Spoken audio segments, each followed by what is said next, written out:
সিঁদুরের অধিকার, তোমার সিঁদুরের অধিকার।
এই দিনটা দেখার জন্য ভগবান আমাকে বাঁচিয়ে রেখেছিল।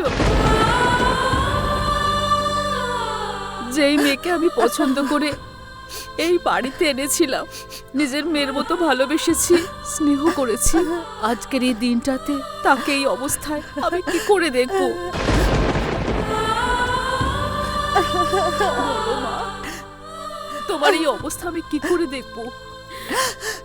তোমায় কি করে দেখবো এমন অবস্থায় মা? সেই সব ছাড়ো, কাঁদলে কি করে হবে? নিয়ম তো মানতে হবে। না না না, আমি ওর এই অবস্থা দেখতে পারবো না, একদম দেখতে পারবো না। মা, আমি আপনাদের কষ্ট বুঝতে পারছি। বউকে আপনারা এই রূপে কখনো দেখতে পারবেন না, কিন্তু কি করবেন, সত্যটাকে তো মেনে নিতে হবে। বিধির বিধান তো আপনাদের পালন করতে হবে।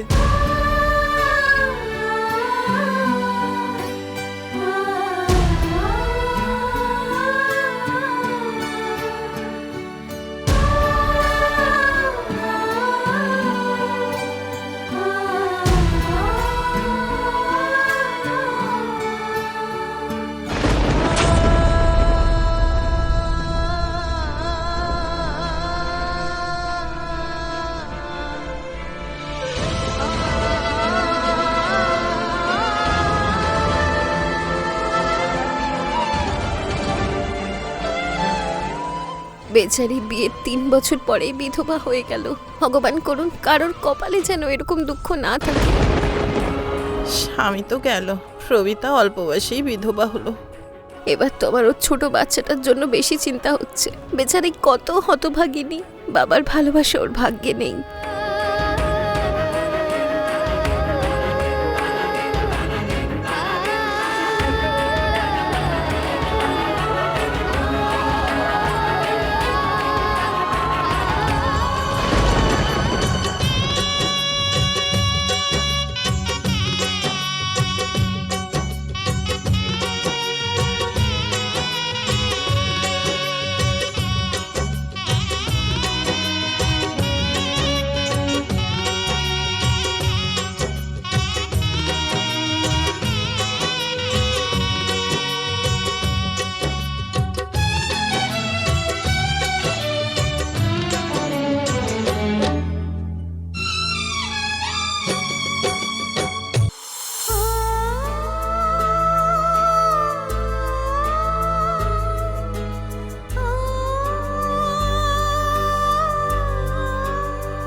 শাখা পলা হলো সধবা নারীর প্রতীক। ওইটা বিধবা জীবনে শাখা পলার কোনো জায়গা নেই।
অথবা মেয়েরা নিজের স্বামীর আয়ুর জন্যে সিঁদুর পরে, তো স্বামী তো নেই মা, মুছে দে মা, সিঁদুর মুছে দে, মুছে দে।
আপনি সকাল থেকেই কিচ্ছু খাননি। একটু খেয়ে নিন মা।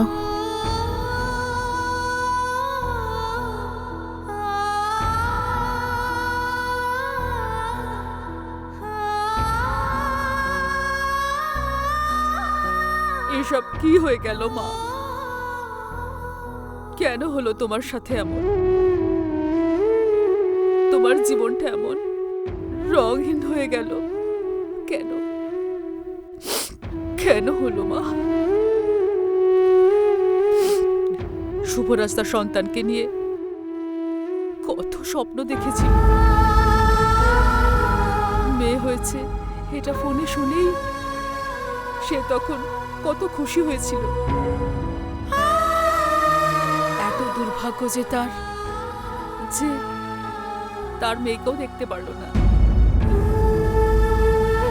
আর সে বাচ্চাটা, তার কি দোষ বলো তো? তার কি দোষ? ভগবান তাকে বাবার থেকে আলাদা করে দিল। খুব খুব খারাপ হলো তার সঙ্গে। নিজের সন্তানকে দেখতে পেল না।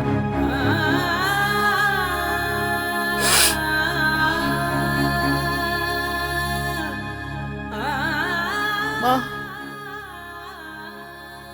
নিয়তির খেলা বড় বিচিত্র। যা ভাগ্যে লেখা আছে তাকে কে পাল্টাতে পারবে?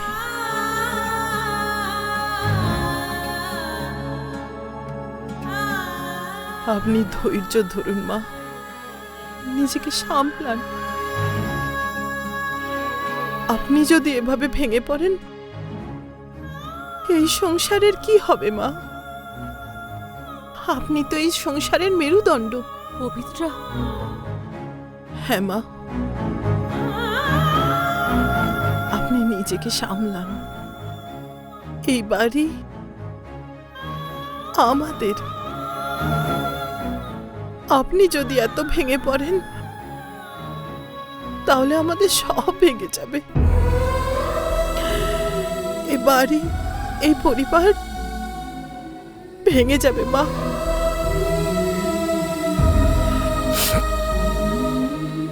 আপনার বুকে পাথর রেখে সবকিছু সহ্য করতে হবে মা, আমাদের জন্যে। আর বিশেষ করে আপনার ছোট নাতনির জন্যে।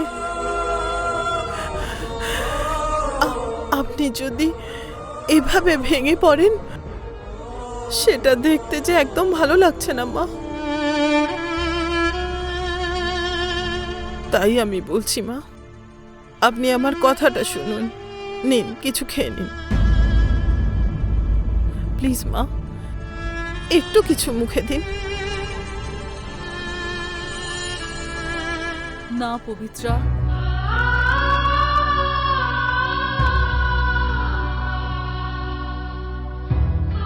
বৌদি ঠিক বলছে মা।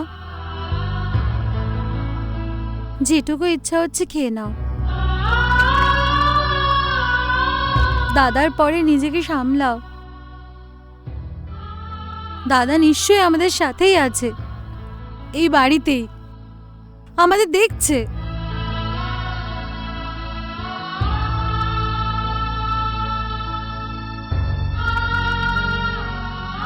তোমরা মনে হয় ঠিকই বলছো। শুভরাজ তার মায়েরই অবস্থা দেখে সহ্য করতে পারত না। আরো বেশি কষ্ট হতো পবিত্রার এই রূপ দেখে।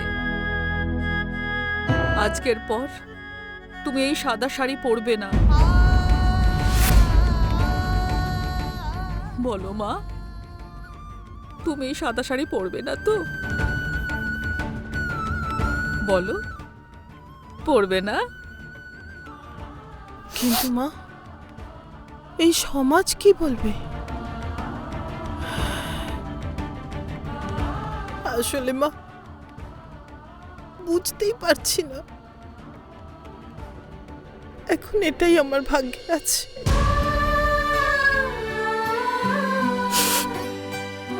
আমি পড়বো মা, আপনাকে আমায় নিয়ে চিন্তা করতে হবে না, একদম চিন্তা করবেন না। সমাজ কি বলবে? হ্যাঁ, সমাজ কি আমার শুভরাজকে ফিরিয়ে দেবে? তোমাকে তোমার স্বামী ফিরিয়ে দেবে? পারবে না তো। হ্যাঁ,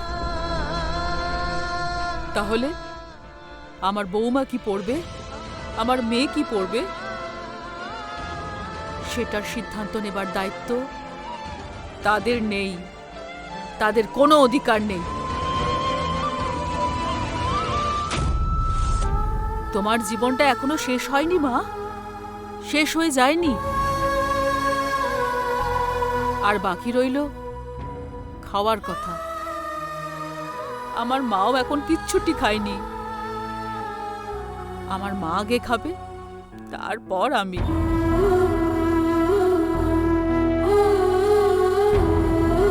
নাও, খাও।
বাবুকে দেখো, এখানে মুখ ঝুঁকিয়ে বসে আছে।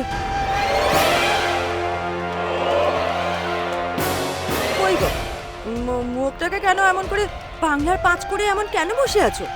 যাও তাড়াতাড়ি কাজে লেগে পড়ো। সব বাজে কথা বলছো। হ্যাঁ, আমার কথাগুলো তুমি শুনতে পাচ্ছ না বুঝি? আমি তো ঠিকই বলেছি। আমার বলার অর্থ হলো, এরকম একটা সময়ে তুমি মন খারাপ করে কেন বসে আছো? তোমার তো খুশি হওয়ার কথা। কি বললে? খুশি হব? আরে কি করে খুশি হব? আমার ভাই মরে গেছে, 24 ঘন্টা হয়নি।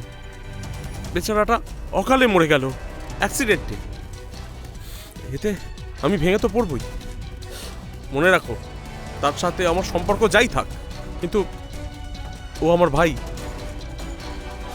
আমাদের একই রক্ত, একই মায়ের পেটে। না তো, এক মায়ের পেটের ভাই, তাই তো ভাইয়ের ওপরে দরদ একবারে উতলে পড়ছে। যদি তোমরা দু ভাই হও, তাহলে তোমরা দুজনে একই অধিকার কেন পাওনি? তোমাকে দেখে মনে হচ্ছে তুমি উড়ে এসে জুড়ে বসেছো। আমার কথাটা তুমি মন দিয়ে শোনো। এইটা হচ্ছে ঠিক সুযোগ, যেটার জন্য আমরা কতদিন ধরে অপেক্ষা করে বসে আছি। শোনো, এসব বাজে কথা ছাড়ো, নিজের দিকে তো খেয়াল রাখো, নিজেকে স্ট্রং করো। যাও, তুমি যাই সবকিছু পাবে, সবকিছু কিভাবে হাসিল করবে সেই সব নিয়ে চিন্তা করো। যাও।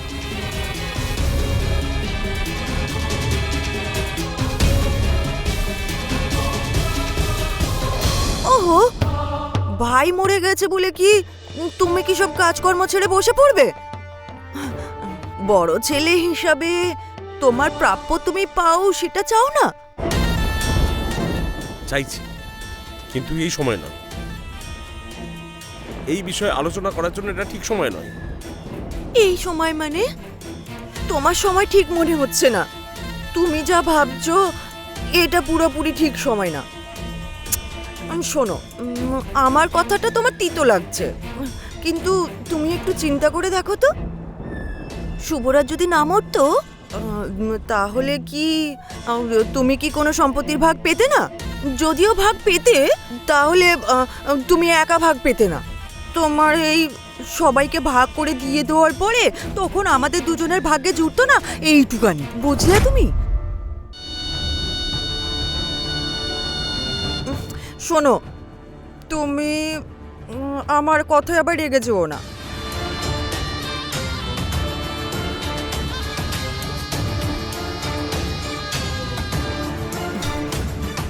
ওই শোনো না, আমার কথাটা একটু মনোযোগ সহকারে শোনো। তুমি আমার দিকে দেখো।